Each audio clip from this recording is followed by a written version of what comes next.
विश्वनाथ भगवान की जय, महाकालेश्वर भगवान की जय, ओंकारेश्वर भगवान की जय, कुबेरेश्वर महादेव की जय।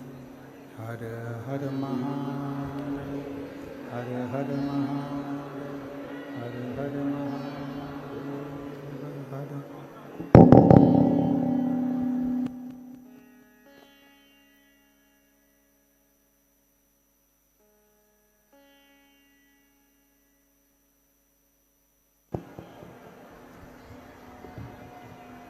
भगवान देवाधिदेव महादेव भगवान शिव, जिनकी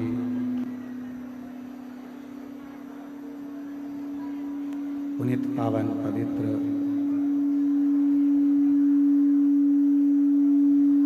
शिव महापुराण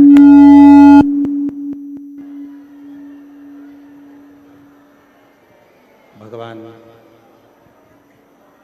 देवाधिदेव महादेव की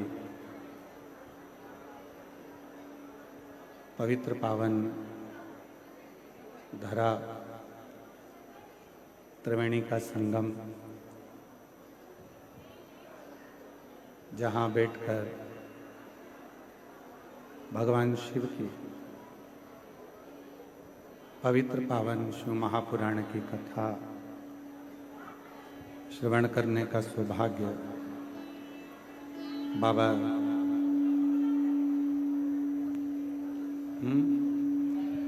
देवाधिदेव महादेव की कृपा से, करुणा से, उनकी उदारता से आप और हम सभी को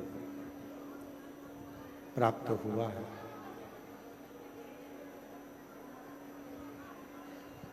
ये पवित्र प्रावण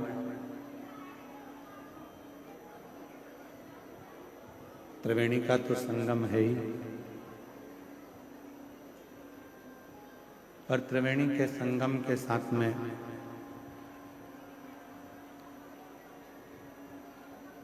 सतुआ बाबा जी की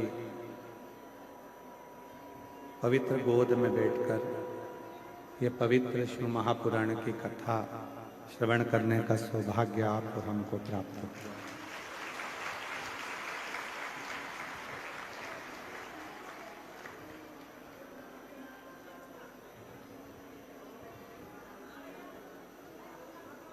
सतुआ बाबा जी के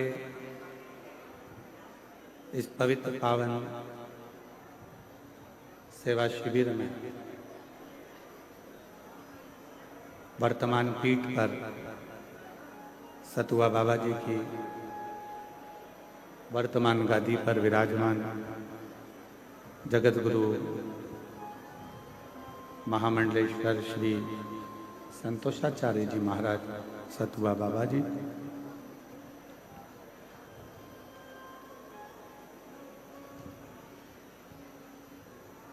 पता नहीं आप लोगों ने कौन सा जादू, हमने सुना है बाबा जादू करते हैं, पर हमें लगता है प्रयाग वालों ने सतुआ बाबा पे जादू कर रखा है।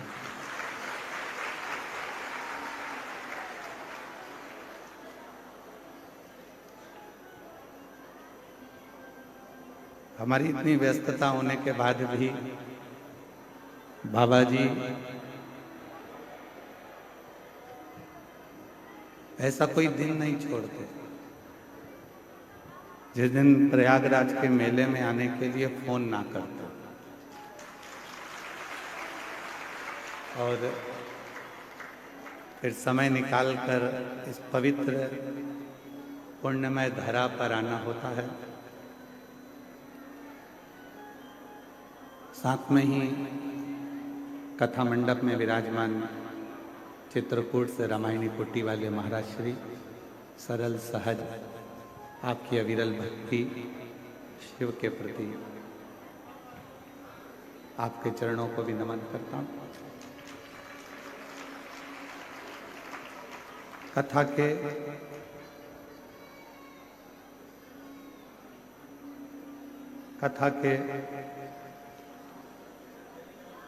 मुख्य यजमान श्रीमती सुमित्रा विजय दुबे जी,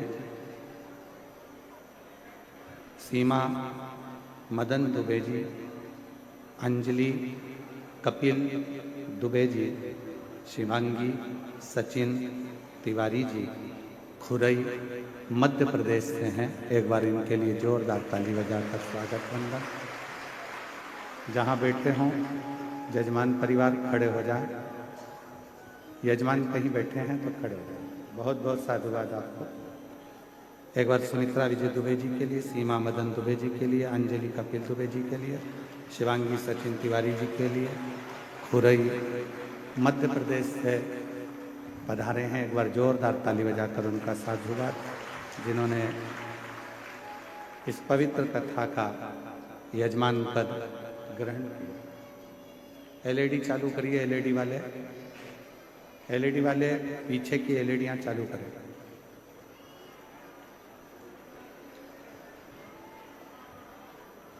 पांच दिवसीय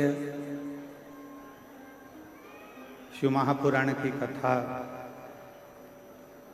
आप और हमको श्रवण करने का सौभाग्य प्राप्त हुआ है।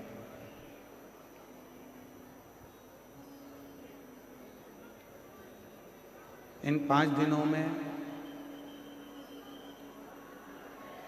आप कितना ग्रहण कर सकते हैं, ये आपके ऊपर निर्भर करता है।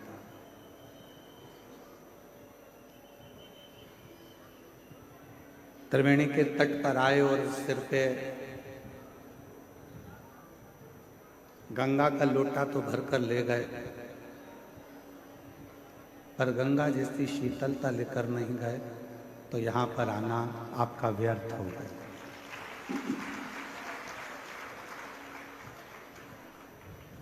फिर यहाँ आना आपका व्यर्थ है। मूल है त्रिवेणी के संगम पर यदि आप आए हैं और त्रिवेणी के संगम पर यदि आप पहुंचे हैं, तो यहाँ से केवल त्रिवेणी का जल लेकर नहीं, ज्ञान भक्ति और वैराग्य को साथ लेकर जाए। पीछे आवाज नहीं जा रही है भाई, देखो सेट करो।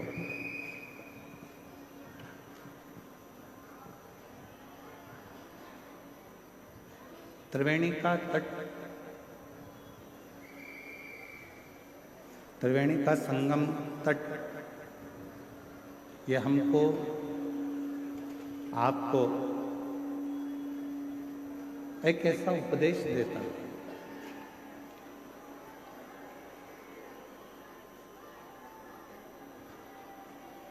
पीछे केवल बढ़ा, पीछे। त्रिवेणी का संगम आपको और हमको एक ऐसा उपदेश देता है कि यहाँ आने के बाद में व्यक्ति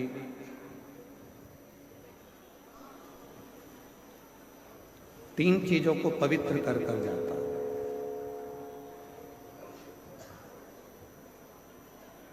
वो तन, मन और धन। उधर चोंगों की आवाज नहीं जा रही है। जहां कोने कोने पर लोग चारों तरफ बैठे हुए हैं, बाहर की ओर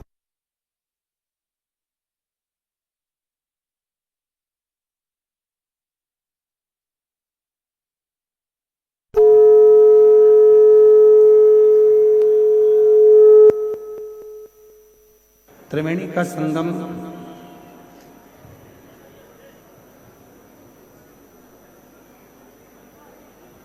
तीन पवित्र कर देता है, तन को, मन को और धन को। यहां आने के बाद में आप केवल तन नहीं धो रहे,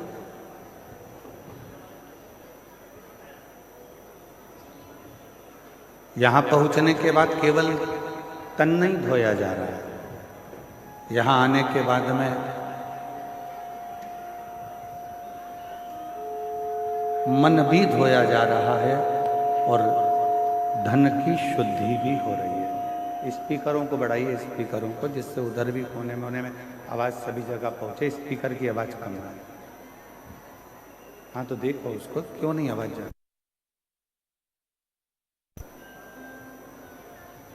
तन, मन और धन की पवित्रता कहीं पर है तो वो त्रिवेणी के संगम पर, इस प्रयागराज की भूमि पर है, जहां व्यक्ति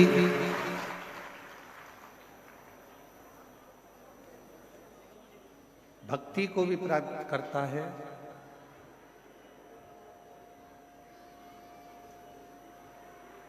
मुक्ति को भी प्राप्त करता है और एक अलग से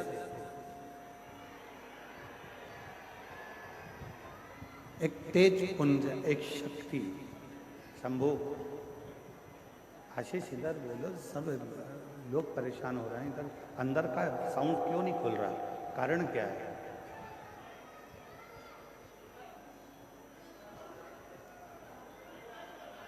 इस त्रिवेणी के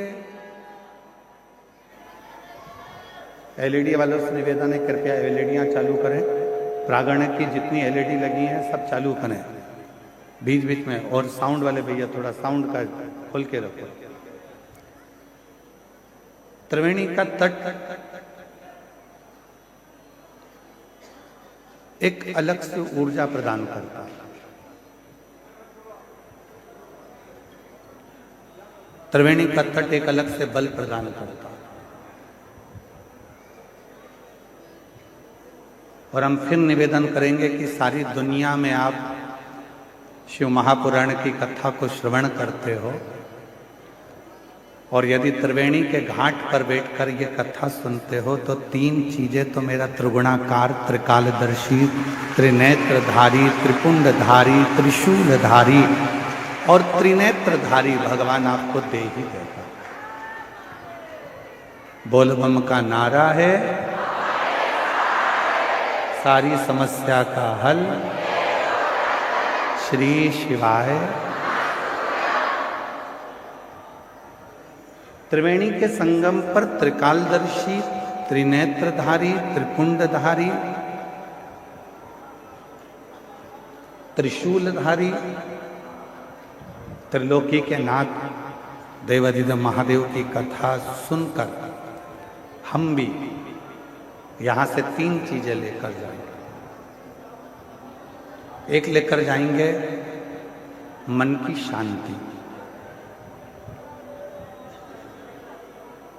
दूसरे नंबर पर लेकर जाएंगे हम मन की शीतलता और तीसरे नंबर पर लेकर जाएंगे हम अच्छे विचार। अच्छी सोच, अच्छी बुद्धि।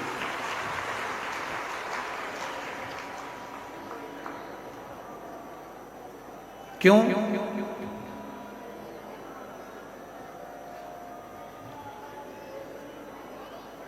आपकी जेब में जो पैसा रखा हुआ है उसके बहुत सारे बाटेदार हैं।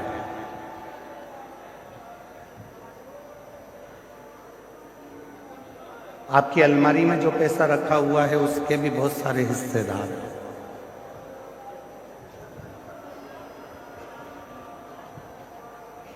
आपके बैंक में जो पैसा रखा हुआ है उसके भी बहुत सारे हिस्सेदार हैं।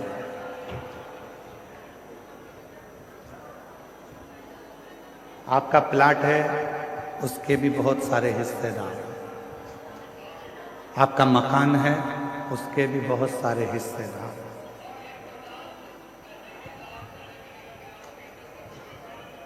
आपकी जमीन के, आपकी प्रॉपर्टी के, आपके धन के,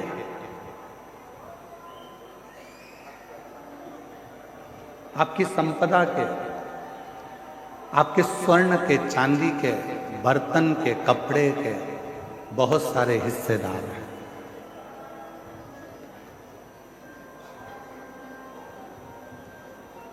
जितना भी आपके पास में धन है उसके ढेरों हिस्सेदार होंगे, पर एक धन हमारा खुद का होता है जिसका कोई हिस्सेदार नहीं होता।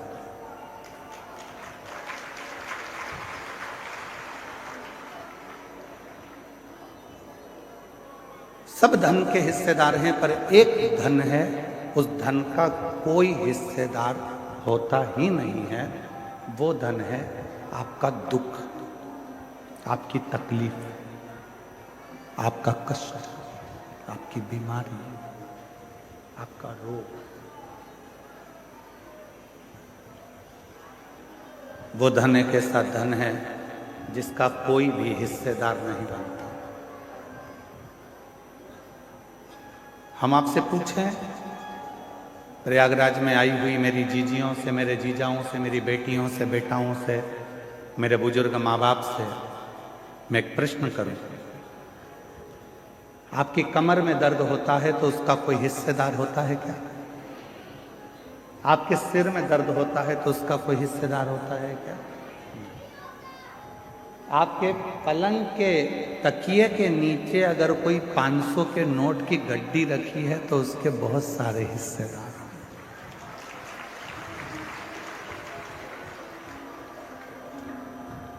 उसके हिस्सेदार हो सकते हैं, पर आपके दुख का कोई हिस्सेदार नहीं, कोई नहीं। आपकी तकलीफ का कोई हिस्सेदार नहीं हो। परशु महापुराण की कथा में पार्वती खंड में उमा संहिता में भगवान शंकर ने पार्वती जी से कहा है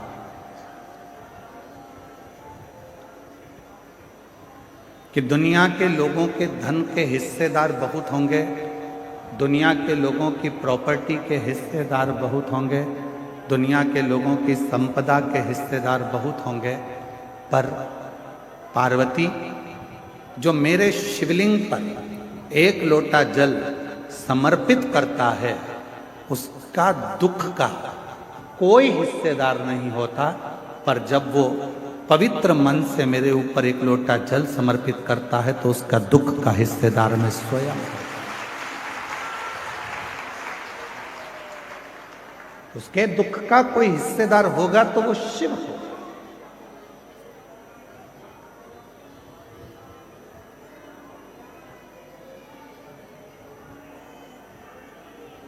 आवाज नहीं जा रही है, वहां से माताएं चिल्ला रही हैं, आशीष वहां साइड पर।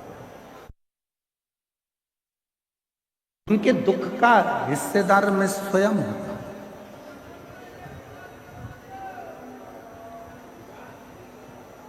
इनके एक आदमी को पीछे भेजो तो वो सुन लेगा वहां से।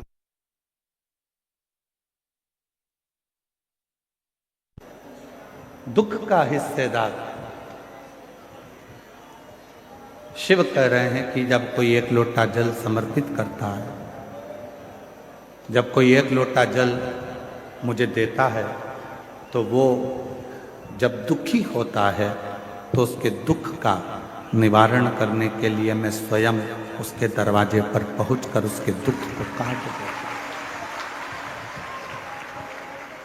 उसके दुख को समाप्त करने की जवाबदारी मेरी हो जाती है। उसकी तकलीफों को समाप्त करने की जवाबदारी मेरी हो जाती है।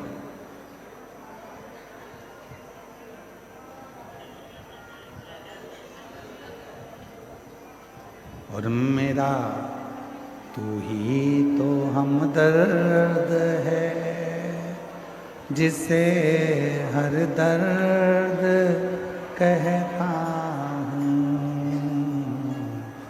मेरा तू ही तो हमदर्द है, जिसे हर दर्द कहता हूँ।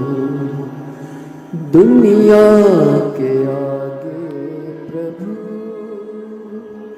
चुपचाप में रहता। दुनिया के आगे प्रभु चुपचाप में रहता। मेरा तू ही तो हमदर्द है, जिसे हर दर्द कहता हूँ। मेरा तू ही तो हमदर्द है, जिसे हर दर्द कहता हूँ। शिव से कहीं ऐसी कोई बात नहीं है जो तुम्हारी कट जाए।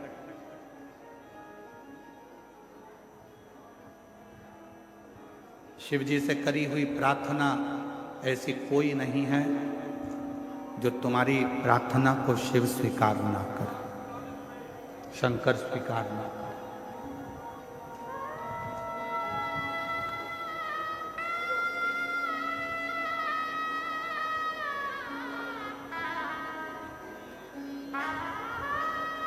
क्या चल रहा है अभी प्रयागराज में? 1 महीने का क्या चल रहा है? इसको कुंभ नहीं कहेंगे, इसको कहेंगे माघ मेला।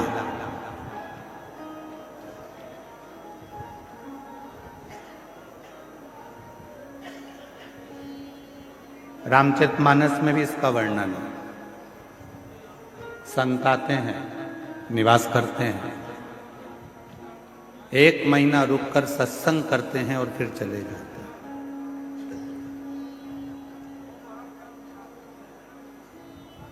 आप क्या करने आए हो? 2 तरह के संत होते हैं, एक ठेठ का, दूसरा पेट का। जो ठेठ का संत होता है वो एकांत में छिपकर भगवान का भजन करता है, और जो पेट का संत होता है वो छपाकर खाकर अपना गुणगान करता है। 2 तरह के।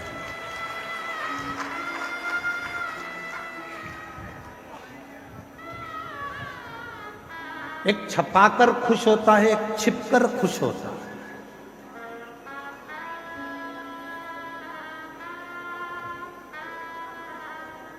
ठेठ का जो संत होता है, जो ठेठ का संत है, वो एकांत में बैठेगा, एकांत में भोजन करेगा, एकांत में भजन करेगा, एकांत में भगवान की भक्ति करेगा।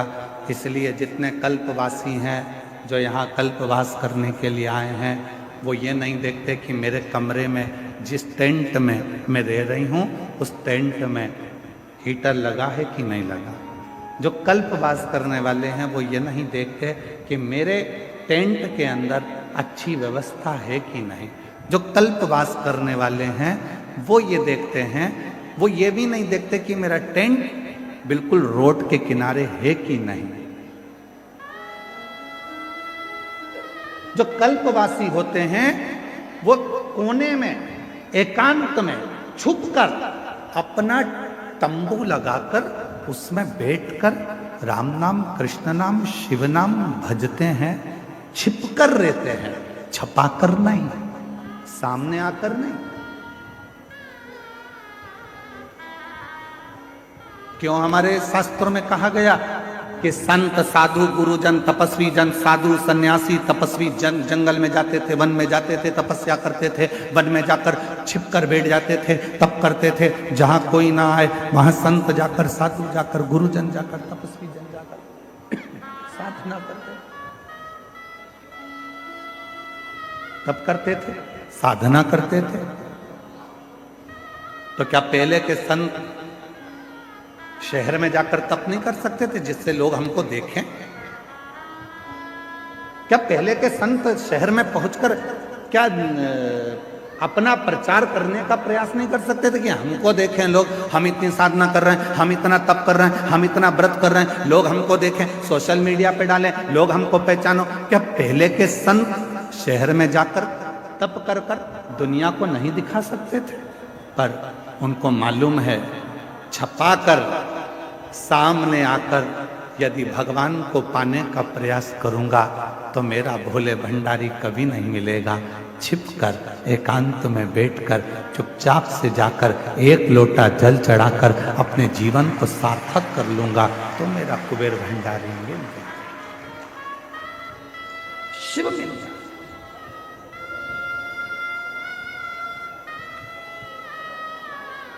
कई लोग कहते हैं गुरुजी हम सवेरे सवेरे तैयार नहीं हो पाते और लोटा लेके मंदिर में पहुंच जाते हैं जल चढ़ाने, चलेगा क्या? हमने कहा चलेगा। तो कहा हम लोटा लेके जैसे मंदिर में जाते हैं तो पंडित जी कहते हैं कि बताओ, लोटे को साफ भी नहीं करा, गंदा लेकर आ गए, काला काला हो रहा है और खुद भी तैयार नहीं हुई और आ गई एक लोटा जल चढ़ाने के लिए। तो हमारा निवेदन है, हाथ जोड़कर कह देना, मैं कितनी भी तैयार हो जाऊं, मेरा भोले बाबा मेरे ऊपर के रूप को नहीं देखता, मेरा भोले बाबा तो मेरा मन देखता।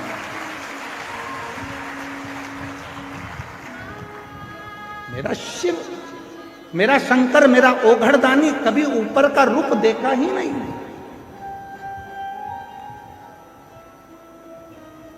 आप कितने सुंदर हो, उसको मतलब नहीं।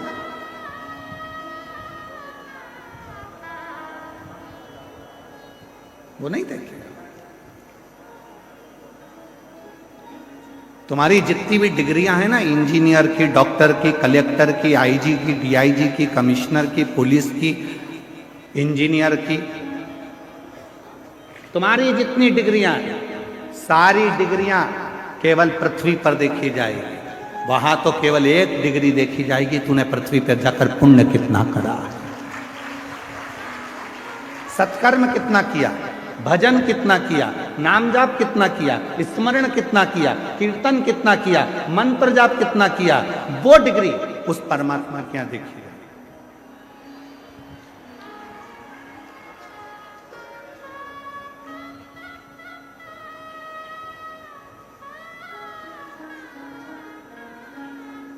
हम ईमानदारी की बात बोले, हम सतुआ बाबा के यहाँ कथा करने क्यों आते हैं? हम एक बार कथा करने आते और हम पक्का है दूसरी बार नहीं आते। पर आज ये कथा करने के लिए माघ मेले में हम शायद मैं कहता 3 एक बार महाराज जी, तीसरी बार हमारा आना हो गया। आपको मालूम है हम क्यों आते हैं, किस लिए आते हैं? हमारा आने का केवल एक कारण है कि यहाँ किसी के बैठने के लिए पास का सिस्टम नहीं चलता, यहाँ तो जो आया वो बैठ गया।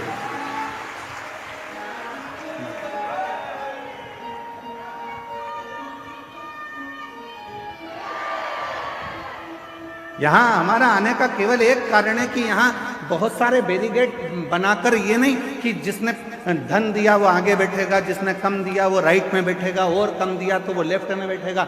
यहाँ तो महाराज जी के, इस सतुआ बाबा जी के शिविर में कथा हो रही है और मैं सतुआ बाबा जी संतोषाचार्य महाराज जी को, जगत गुरु संतोषाचार्य जी महाराज जी को धन्यवाद दूंगा कि उन्होंने चारों तरफ की टीनों को, जो चारों तरफ से बैरिकेड लगे थे, टीन लगी हुई थी, पंडाल एक अंदर की ओर ये आश्रम था, उन्होंने सब दूर की टीन को उखड़वा दिया और कह दिया जहां तक लोग बैठ सकें उनको बैठ।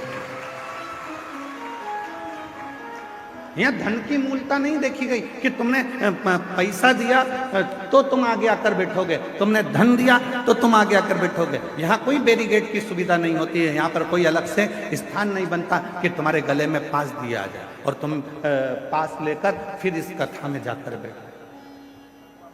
इसलिए इस कथा में हम 3 साल से लगातार आ रहे हैं, क्योंकि यहाँ सतुआ बाबा जी जो कथा या आयोजन कराते हैं वो केवल हर हर महादेव के लिए, देवादिदेव महादेव के लिए, विश्वनाथ जी के लिए। यह दिखावा नहीं है, यह दिखावे के लिए कोई कथा या सत्संग या संकीर्तन नहीं है।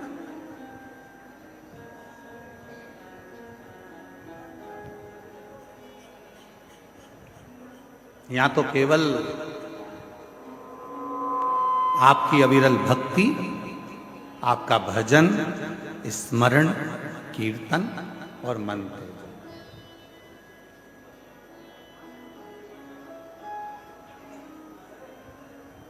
केवल आपका भजन, कीर्तन और मंत्र आप करो।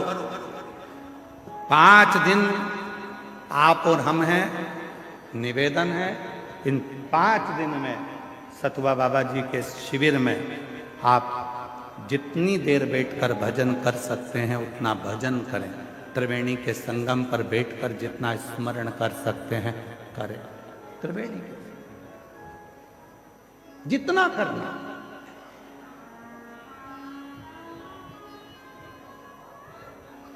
और नहीं तो हम तो एक बार आते और एक बार में देख लेते कि भैया यहाँ तो कुछ अलग बात है, तो फिर हम ना आते। महाराज जी, हमारी आदत थोड़ी सी बड़ी गलत है। हम जहाँ देख लेते हैं कि गड़बड़ है तो हम वहाँ जाते नहीं, परंतु हमने देखा यहाँ कोई वीआईपी पास नहीं, कोई वीआईपी ट्रीटमेंट नहीं।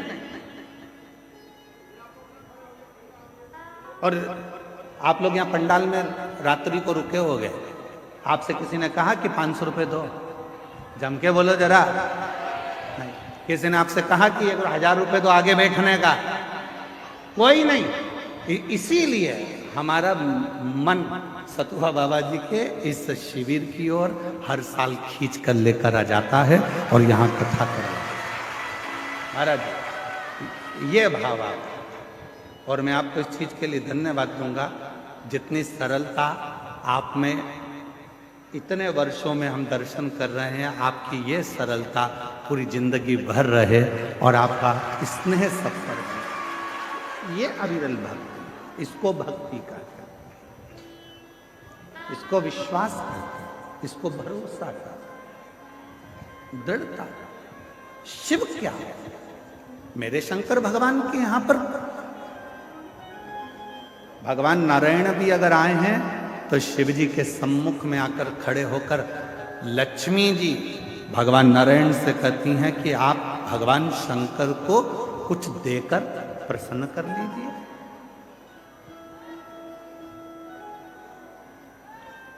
आप भगवान शंकर को कुछ दे दो, प्रसन्न हो जाएंगे।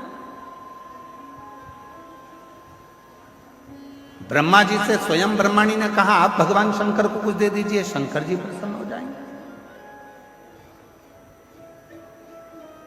इंद्राणी ने इंद्र से कहा कि शिव जी को प्रसन्न करना है तो कुछ दे दीजिए, शिव प्रसन्न हो जाएंगे। तब भगवान नारायण ने लक्ष्मी जी से कहा शिव को प्रसन्न करने के लिए धन, दौलत, संपदा, वैभव देने की जरूरत नहीं है। शिव को अगर कुछ देना है तो अपने चलते हुए समय में से, अपनी चलती हुई श्वास में से, अपने चलते हुए जीवन में से 2 क्षण राम नाम का दे दीजिए, शिव जी आपके हो जाएंगे। केवल राम, केवल कृष्ण नाम, केवल भगवत नाम, केवल भजन स्मरण शिव को दे दो, शिव तुम्हारा हो जाए।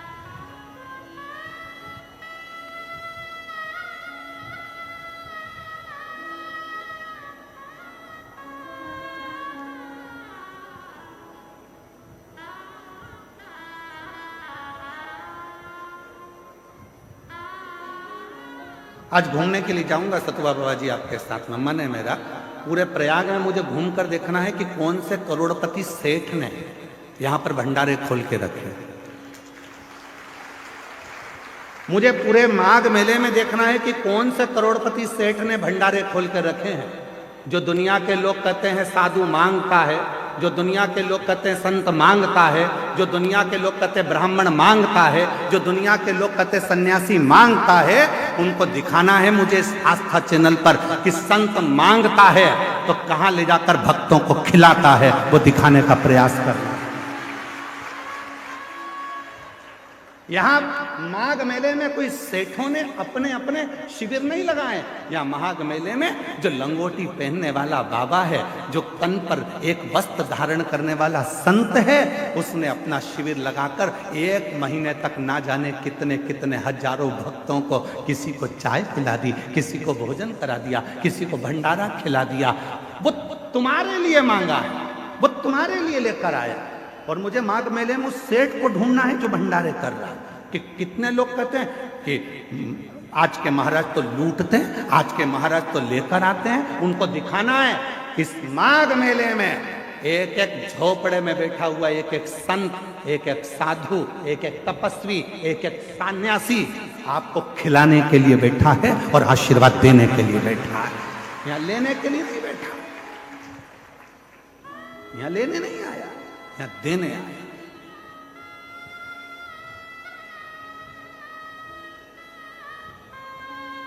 और कोई कोई कहते हैं बाबाओं के पास इतना माल कहां से आता, क्योंकि बाबाओं के पास एक काम है, बाबा जितना देता है उतना ऊपर वाला उसको देता है। तुम देना चालू करो, बाबा जैसा तुम्हें भी देना चालू कर देगा। तुम संत नामदेव जी महाराज से कहा गया कि नामदेव जी महाराज एक बात बताओ, तुम्हारे झोपड़े में आग लग गई थी, तुम्हारा झोपड़ा जल गया था, तुम्हारा घर जल गया था, फिर रात भर में तुम्हारा घर बनाया किसने? तो एक काम करो, नामदेव जी ने कहा मेरे रिश्तेदार आए थे उन्होंने बना दिया, तो हमारा भी घर बनवा दो तुम्हारे रिश्तेदार से। तो नामदेव जी ने कहा लगाओ आग अपने घर में, तुम अपने घर में आग लगाओ, वो बना कर जाएगा। तुम भी तो एक बार लुटाना प्रारंभ करो, देना प्रारंभ करो। जब दोनों हाथ से तुम देना प्रारंभ करोगे तो हजारों हाथ से वो देना तुम्हें प्रारंभ कर देगा। तुम देव तो शिव ओघड़दानी है। लक्ष्मी जी कह रही हैं भगवान नारायण से कि शंकर जी को कुछ दे दो, शंकर जी आपको मिल लेंगे। ब्रह्माणी ब्रह्मा जी से कर रही हैं कि शिव जी को आप कुछ दे दो, शिव जी आप पे करुणा कर दो। इंद्राणी इंद्र से कह रही है कि आप शिव जी को कुछ दे दो।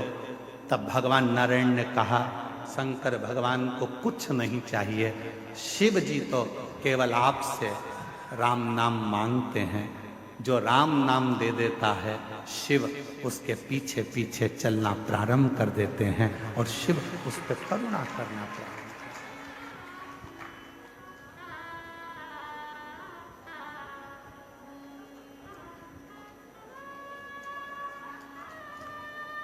ऐसे दयालु नाथ से रिश्ता बनाइए, ऐसे दयालु नाथ से। मेरी जीजियों, सबको आता है ना, आप सबको मालूम है हम हमारे भजन नहीं बदलते। हम ज़्यादा भजनों को इसलिए नहीं बदलते क्योंकि कथा में आप जितनी देर बैठो तो आप लोगों को मालूम होना चाहिए कि जो भजन गुरु जी गाएंगे वो भजन आपको भी गाना, क्योंकि हमारे भजन नहीं होते। हम भगवान से प्रार्थना करते हैं इन शब्दों के माध्यम से कि हम पर भी कृपा करें। तो आपको भी अपनी वाणी में बोलना है साथ साथ, ऐसे दयालु नाथ से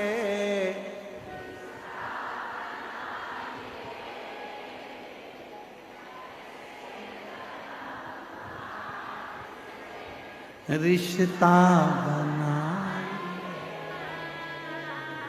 मिलता रहेगा आपको जो कुछ भी चाहिए,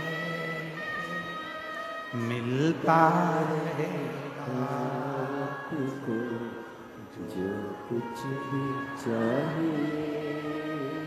मांगा है भोले वरदान एक ही, मांगा है भोलेनाथ से वरदान एक ही, तेरी दया बनी रहे जब तक तक है जिंदगी, तेरी दया बनी रहे जब तक है जिंदगी। मांगा है भोलेनाथ से वरदान एक ही। हमें बस एक वर दे दो, अंतिम श्वास तक तेरी कृपा, आखिरी सांस तक तू मिलता है।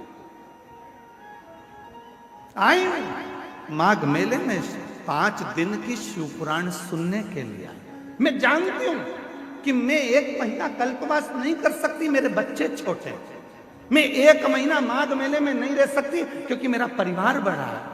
1 महीना मैं बाबा इस माघ के मेले में कल्पवास नहीं कर सकती क्योंकि मैं घर में परिवार को लेकर चलने वाली हूं। पर बाबा आज विश्वास से कहती हूं, 5 दिन भी अगर मैं इस पंडाल में बैठकर कथा सुनूं तो मेरे भोले बाबा, हे मेरी गंगा मैया, मेरे इस 5 दिन की रात्रि को कल्पवास की 1 महीने की रात्रि मान ले, उतना फल देना मुझको। मैं 5 दिन रहूंगी, 5 दिन तेरा भजन करूंगी और 5 दिन में मुझे विश्वास है तू मुझे खाली नहीं भेजेगा, मेरी झोली खुशियों से भरकर भेज देगा। मेरा विश्वास है, मेरा भरोसा है।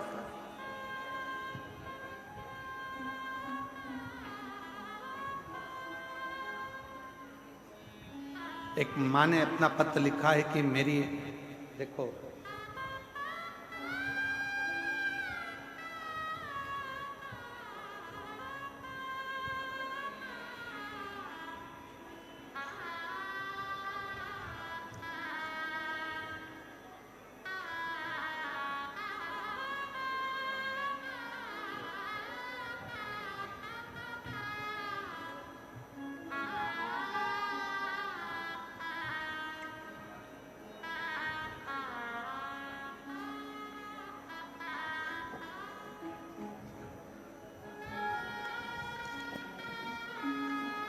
मेरा नाम नूतन सोनी है, मैं फतेहपुर जिले से आई हूँ। कहीं बैठी हो नूतन जी, आप ही हैं? ऐसा हाथ हिला दो एक बार, हाँ ऐसा हाथ हिलाओ, ठीक है। आइए आइए, एक बेलपत्र लेकर जाओ। मेरा नाम नूतन सोनी है, मैं फतेहपुर जिले से आई हूँ। मेरा मोबाइल नंबर ये है। श्री शिवाय नमस्तु। मैं प्रणाम करती हूँ। 2020 में कर्जा बहुत हो गया था, इतना कर्जा हो गया कि उस कर्जे को चुकाना भारी पड़ गया। बढ़ता बढ़ता कर्जा और लाखों में बढ़ गया, दुगना तिगना चौगना, किससे कहूं। तब कर्जा बढ़ते बढ़ते जब लाखों में और ज्यादा, 20 लाख से भी ज्यादा और बढ़ता चले गया। जैसे जैसे साल निकल रहे थे कर्जा तिगना चौगना होते जा रहा था। तब किसी ने कहा कि वो सियोर वाला बाबा कथा कहता है, उसके पंडाल में बैठकर जो मांगा जाता है वो मिलता है। आ गई प्रयागराज के कुंभ के मेले में, पंडाल में बैठ गई। मुझे नहीं मालूम था, मैं मेले में फंसती फंसाती एक दिन कथा में पहुंचकर बाबा से विनय करी, झोली पसार कर कहा, मेरा कर्जा बहुत ज्यादा हो गया है, तुझे चुकाना। आप कहते हो कि पंडाल की मिट्टी को भी सिर से लगाना, मैं तो उठाकर ले गई पंडाल की मिट्टी को। गुरुदेव, अब जरा पत्र को आप यहां पर देखिएगा, मात्र जाने के 15 दिन हुए हैं। एलईडी पर पत्र चल रहा है कि नहीं चल रहा? चल रहा? नहीं चल रहा? आस्था पे है, एलईडी पर क्यों नहीं चल रहा? ठीक है, कल चल जाएगा। प्रयास करिए यहाँ के लोग भी पत्र को पढ़ें। आस्था पे चल रहा है पत्र, ध्यान दीजिएगा, और एलईडी पर कल से चल जाएगा। 15 दिन केवल 15 दिन निकले, ना जाने वो पंडाल की मिट्टी में क्या था। और 15 दिन के बाद मेरा धीरे धीरे कर कर 20-20 लाख का कर्जा मेरे बाबा ने जो चुकाना चालू करा, आज मैं पूरे कर्जे से मुक्त होकर बाबा की कथा को सुनने के लिए पंडाल में बैठी हूं। ये शिव की बात। आज एक भी कर्जा मेरे माथे पर नहीं, एक कर्जा मेरे मस्तक पर नहीं।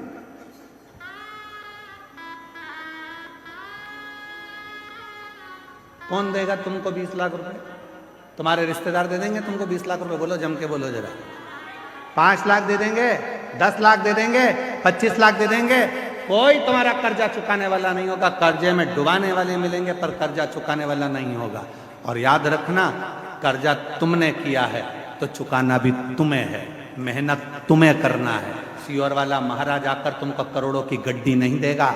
सियोर वाला महाराज आकर तुम्हें कहीं से गड़ा हुआ हंडा निकाल कर नहीं देगा। मेहनत तुम्हें करना पड़ेगा, एक लोटा जल तुम्हें चढ़ाना पड़ेगा। और जब मेहनत और लगन और शिव की भक्ति, ये त्रिवेणी का संगम एक जगह पर होगा तो 15 दिन क्या 5 दिन में भी कर्जा चुकाने की सामर्थ्यता तुम में बाबा दे दे। किसी बाबा के चक्कर में मत पड़ना कि कोई तुमको निकाल कर सोने का हंडा देगा। किसी बाबा के चक्कर में मत पड़ना कि कोई तुम्हारा दुख काट देगा।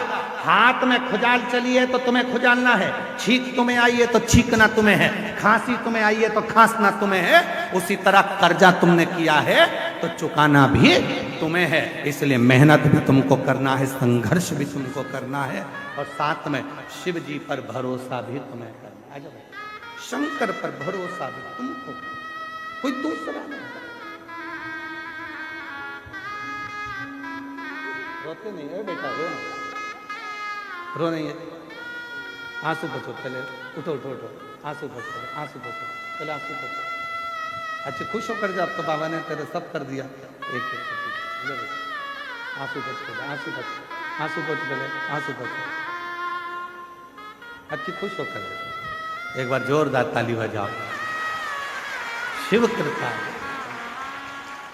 ऐसे दयालुनाथ से रिश्ता बनाइए,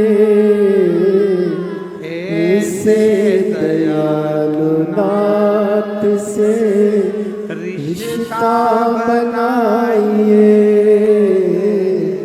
मिलता रहेगा आपको जो कुछ भी चाहिए, मिलता रहेगा आपको जो कुछ भी चाहिए। ऐसा करिश्मा होगा जो हुआ कभी नहीं, ऐसा करिश्मा होगा जो हुआ कभी नहीं। मांगा है भोलेनाथ से वरदान एक, मांगा है शंभुनाथ से वरदान एक। तेरी दया बनी रहे जब तक है जिंदगी, तेरी कृपा बनी रहे जब तक है जिंदगी। ये जीवन है। आए हो कथा सुनने के लिए, जहां जगह मिले वहां बैठकर, ये मत सोचना कि रोड है, रोड का किनारा है। तुम्हें जहां जगह मिले वहां बैठकर 2.5 घंटा 3 घंटा तो हम बोलते नहीं है कथा, फालतू की बात है कि हम 3 घंटा कथा बोलते हैं, नहीं। आधा घंटा तो आशीष बोलता है, 2.5 घंटे हम बोलते, और हम भी नहीं, वो बुलवाता है तो बोलते। 2.5 घंटे की कथा में जितनी देर बैठो उतनी देर आप उस बाबा से अपने मन की लगन को जोड़ने का प्रयास करना।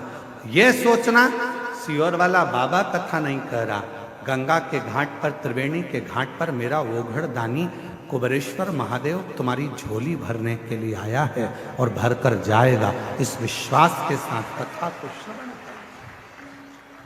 दे देगा। क्या ना देगा? किसकी सामर्थ्यता होगी? ये पत्र में लिख रही है वो बहन कि 15 दिन नहीं लगे और 15 दिन में मेरे लाखों लाखों का कर्जा चुका दिया। किसकी सामर्थ्यता होगी? कौन दे देगा लाख? कौन सामर्थ्यता? उस परमात्मा की कृपा होगी तो उस परमात्मा ने अगर जगत ने तोड़ी और उसने जोड़ी, फिर किसी के बाप में दम नहीं है कि कोई तोड़ के बता दे। किसी के बाप में दम हो तो तोड़ के बता दे, जब वो जोड़ता है तो कोई नहीं तोड़ता। और हम और आप सब उलझनों में फंसे हुए विचार कर रहे हैं कि भाई कोई मिलेगा और कुछ दे देगा। ना ना ना, हम तो यहां तक कहेंगे, ए मेरी जीजियों, ए मेरे जीजाओं, बेटियों बेटाओं, मेरे बुजुर्ग माँ बाप, याद रखना, माघ मेले में अगर तुम्हें पड़ा हुआ किसी का मोबाइल भी मिल जाए, किसी की सोने की रकम भी मिल जाए, तो उस पर अपना हक मत बताना। ना जाने वो मोबाइल और सोने की रकम तेरे घर में जाकर कितना उपद्रव मचाएगी और ना जाने तेरे घर को कितना बर्बाद कर देगी, कोई भरोसा नहीं। यहां सोने की रकम ढूंढने मत आना। यहां कई लोग होते हैं, गंगा का पानी उतरता है तो चुंबक को डाल डालकर उसमें से सोने चांदी के सिक्के ढूंढा करते हैं। अरे धिक्कार है जो गंगा का पानी उतरने पर तुम सोने और चांदी के सिक्के ढूंढते हो। गंगा का पानी उतरने पर तुम उस मिट्टी में महादेव को ढूंढने का प्रयास करना, तो शायद तुम्हारी जिंदगी संवर जाए, शायद तुम्हारी जिंदगी संवर जाए।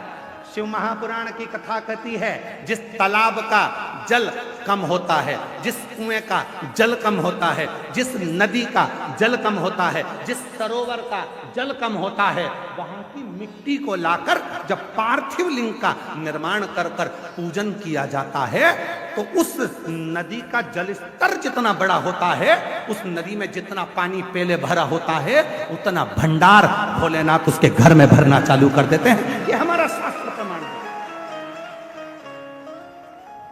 शिव को बनाने के लिए उसमें से मिट्टी ढूंढो, और तुम क्या ढूंढ रहे हो?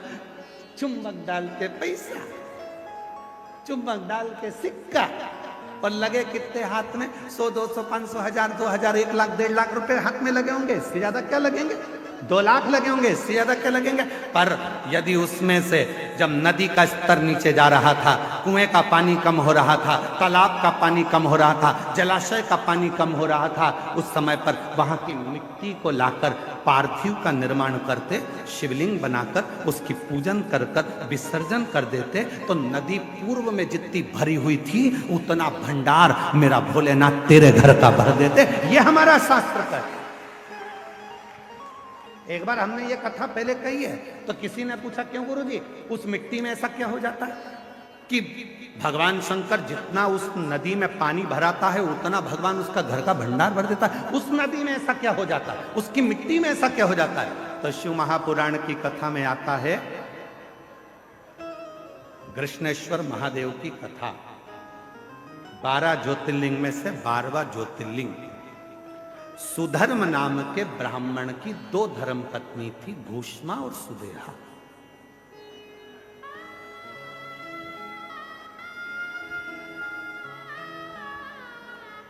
आप लोगों के मन में भी संशय होगा कि नदी का पानी उतरता है तो उसकी मिट्टी का शिवलिंग क्यों बनाया जाता है? उसका फल क्यों इतना कि भगवान का भंडार भर देता है? नदी, तालाब, बावड़ी, कुआं का पानी कम होता है तो उसकी मिट्टी को निकालकर उसका शिवलिंग बनाकर पूजन करने का फल क्या होता है? तो सुनो कृष्णेश्वर महादेव की कथा। सुधर्म नाम के ब्राह्मण की 2 धर्म पत्नियां थी, सुदेहा, भूष्मा, 2। सुदेहा के घर में संतान नहीं है और भूष्मा के घर में एक बेटे ने जन्म लिया। बेटे ने जन्म लिया तो सुदेहा का मुख उतर गया, मेरे गर्भ से औलाद नहीं हुई, और भूष्मा को औलाद हो गई।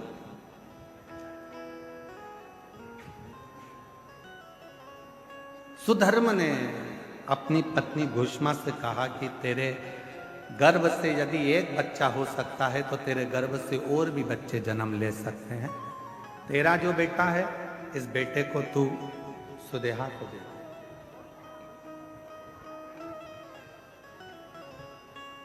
इस बेटे को तू सुदेहा को दे दे। सुदेहा को, हाँ ठीक है। उत्सव रखा बड़ा भारी और घुष्मा ने अपने बेटे को सुदेहा की गोद में दे दिया। अब घुष्मा का बेटा नहीं, अब सुदेहा का बेटा।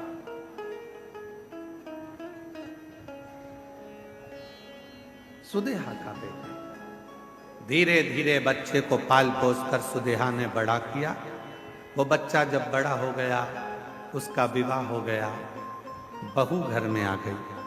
बहू आई तो बहू को मालूम पड़ा कि मेरी असली सास तो घुष्मा है।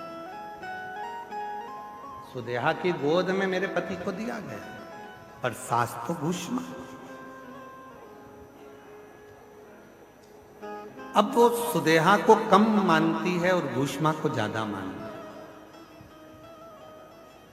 घुष्मा के लिए चाय लेकर जाए, भोजन लेकर जाए, नाश्ता लेकर जाए, पाँव पड़े, सुदेहा को पूछे नहीं। सुदेहा को गुस्सा आ गया, बहू मेरी और पूछ रही घुष्मा।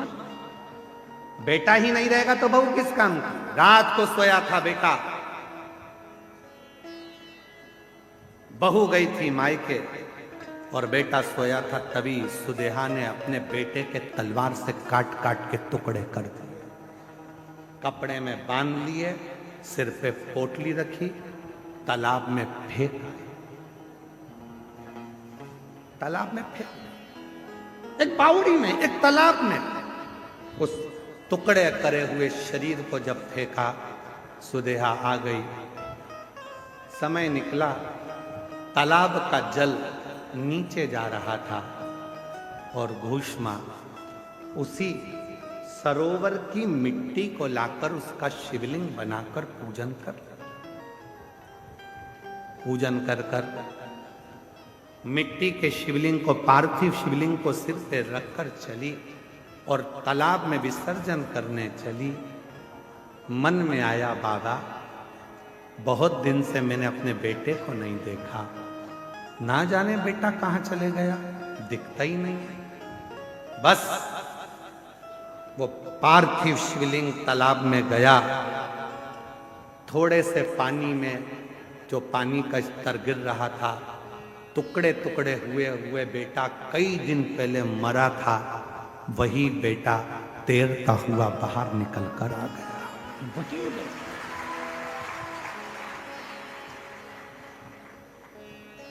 चीख पड़ी, मेरा बेटा और पानी में। मां से गले लगा, बेटा